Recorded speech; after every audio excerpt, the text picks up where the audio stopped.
یہ آسمان نظر آ رہا ہے، یہ شمس و قمر، یہ شجر و حجر، یہ جن و انس، یہ فلک، یہ ساری کی ساری چیزیں، کائنات کا ذرہ ذرہ جس کی وجہ سے معرض وجود میں آیا ہے، وہی الرسول کا مصداق ہے۔ اسی رسول کے بارے میں اللہ پاک ارشاد فرماتا ہے، ما آتاکم الرسول فخذوہ، وہ تمام نبیوں کا سردار، وہ تمام رسولوں کا سردار، وہ امام الانبیاء، وہ فخر رسول، وہ تاجدار مدینہ، وہ عرب و عجم کا آقا، وہ شمر و شجر کا، بحر و بر کا آقا اور نبی، جو ہمیں پیغام پیش کرے، جو ہمارے لیے ہدایتیں پیش کرے۔ اس امت کی ذمہ داری ہے کہ اس پیغام کو قبول کرے، اس کو اپنے سینے سے لگائے، اس کو اپنی عملی زندگی میں داخل کرے۔ یہ اللہ تبارک و تعالی نے قرآن کے اس حصے میں ارشاد فرمایا، ما آتاکم الرسول فخذوہ، رسول جو تمہیں دے اس کو قبول کر لینا ہے۔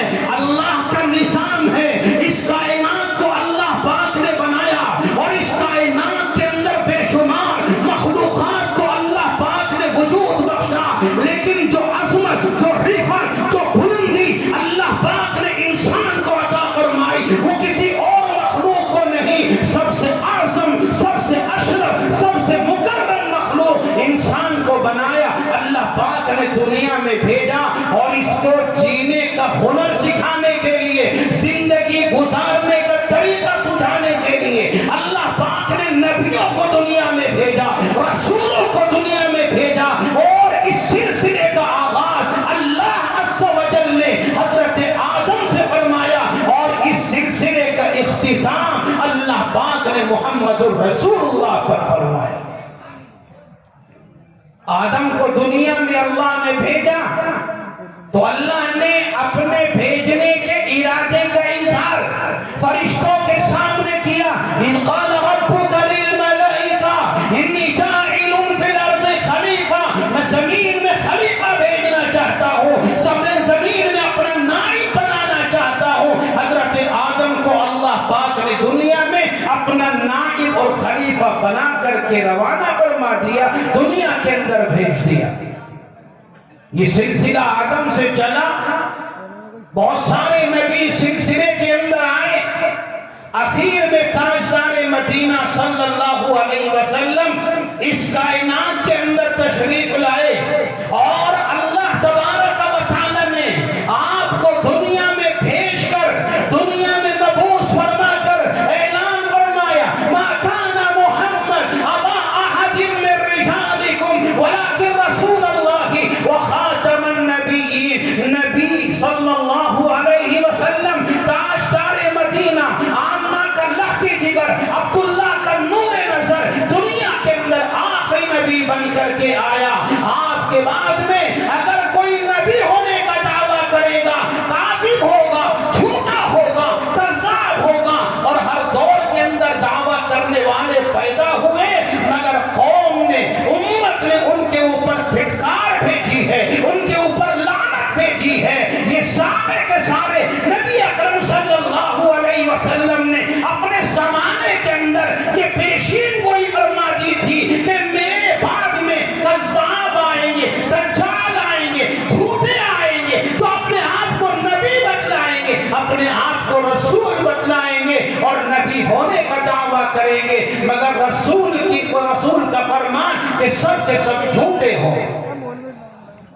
ہر دور کے اندر آئے، قریبی دور کے اندر بڑا فتنہ اٹھا، انگریز کی پیداوار فتنہ قادیانیت، اپنے آپ کو نبی کہنے لگا، نبی کہلوانے لگا، نبوت کا دعویٰ کر دیا۔ اور میرے بھائیو، ایک بات اصولی ہے، اللہ تبارک و تعالی نے جتنے نبی دنیا کے اندر بھیجے ہیں،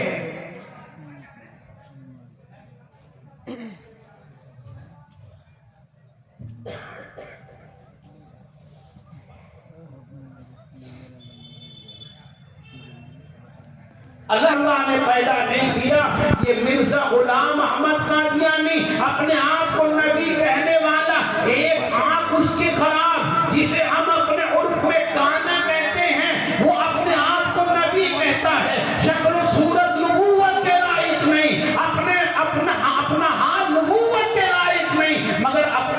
کو نبوت کا دعویٰ کر کے نبی بنا بیٹھا. ہر دور کے اندر اس طرح سے ہوا ہے. اللہ تبارک و تعالیٰ نے جناب محمد رسول اللہ صلی اللہ علیہ وسلم پر نبوت کا سلسلہ اختتام پذیر فرما دیا. اب کسی نبی کی ضرورت نہیں، نہ کوئی نبی دنیا کے اندر آئے. میرے بھائیوں، اسی آخری نبی کے بارے میں قرآن کہتا ہے ما آتاکم الرسول، رسول جو تمہیں دے. اس کا مطلب یہ ہے کہ رسول جو دے گا، رسول جس چیز کو لے کر کے آیا ہے اسی چیز کے اندر ہماری ہر ضرورت کی تکمیل ہے.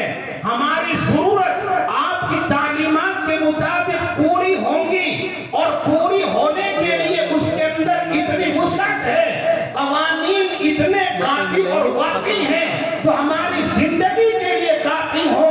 اللہ کے نبی علیہ السلام نے ہر طرح کی تعلیمات ہمارے لیے پیش فرمائی.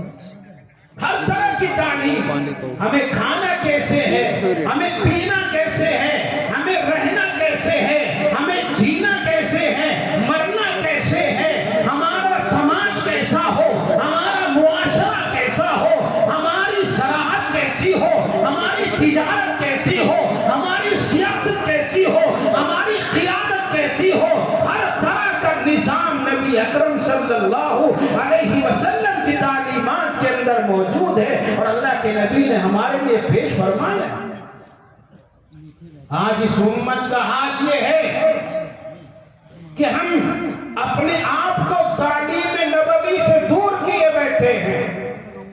ہمیں تعلیم نبوی کا پتہ ہی نہیں، دستور زندگی کا پتہ ہی نہیں. ہماری زندگی ساری کی ساری خرافات میں اور رسومات کے اندر. ہماری بیاہ شادی کا مسئلہ ہو، لیکن شروع سے آخر تک کوئی کام شاید اسلام کے مطابق ہمارا ہوتا ہو، کوئی کام ہمارا قرآن کے مطابق ہوتا ہو، کوئی کام ہمارا حدیث پاک کے مطابق ہوتا ہو، کوئی کام ہمارا شریعت کے مطابق ہوتا ہو. جینے کا مسئلہ ہے، پیدا ہونے کا مسئلہ ہے، مرنے کا مسئلہ ہے. شاید کسی بھی مرحلے میں ہم شریعت کو فالو کرتے ہو، شریعت کی بات کو مانتے ہو، شریعت کے پیغام کو قبول کرتے ہو. یہ نہیں ہے میرے بھائیوں. حالانکہ اللہ نے کہا ما آتاکم الرسول فخذوہ، رسول جو تمہیں دے اس کو لینا ہے، اور جس سے منع کرے اس سے اپنے آپ کو بچا لے. جو شیطانی راستے ہیں، جو شیطانی طریقے ہیں، جن سے رسول اللہ صلی اللہ علیہ وسلم نے ہمیں منع فرمایا، ہمیں باز رہنے کا حکم دیا، وہ تمام کی تمام چیزیں آج ہمارے سماج کے اندر، آج ہمارے معاشرے کے اندر، آج ہماری سوسائٹی کے اندر پائی جاتی ہیں. میرے بھائیوں، اس امت کے لیے اللہ تبارک و تعالیٰ نے جو قرآن بھیجا، اس قرآن کا آغاز ہی اقرأ بسم ربک الذی خلق سے. پڑھیے اپنے رب کے نام سے. اللہ تبارک و تعالیٰ نے قرآن نازل فرمایا امت کی راہبری کے لیے، امت کی ہدایت کا سامان بنا کر، اور اس کے اندر سب سے پہلا حکم دیا جا رہا اقرأ، پڑھیے. اپنے رب کا نام لے کر کے پڑھنے کا آغاز کیجیے. میرے بھائیوں، ہدایت کا سامان بن کر قرآن آ رہا تھا، برائیوں سے روکنے کے لیے قرآن آ رہا تھا.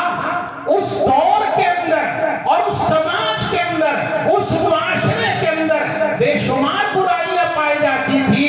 شراب نوشی عام تھی، زناکاری عام تھی، اور جوئے بازی عام تھی، قتل و غارت گری عام تھی، اور اس طرح کی جتنی بھی خرابیاں ہو سکتی ہیں، جتنے بھی پاپ اور گناہ ہو سکتے ہیں، وہ عرب سماج کے اندر پائے جاتے تھے. قرآن کسی برائی سے روکنے کے سلسلے میں شروعات کرتا اور روکنے سے آغاز کرتا، مگر نہیں، قرآن نے کہا اقرأ، پڑھیے اپنے رب کے نام سے.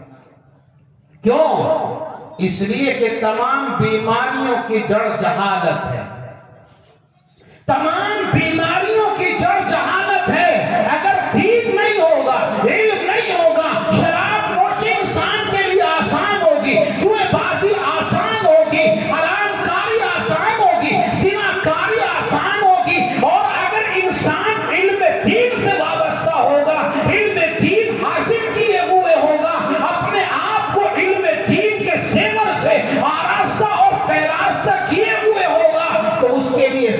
چیزیں مشکل ہو جائیں گی اور بچنا آسان ہو جائے گا۔ اس لیے اللہ تبارک و تعالیٰ نے ارشاد فرمایا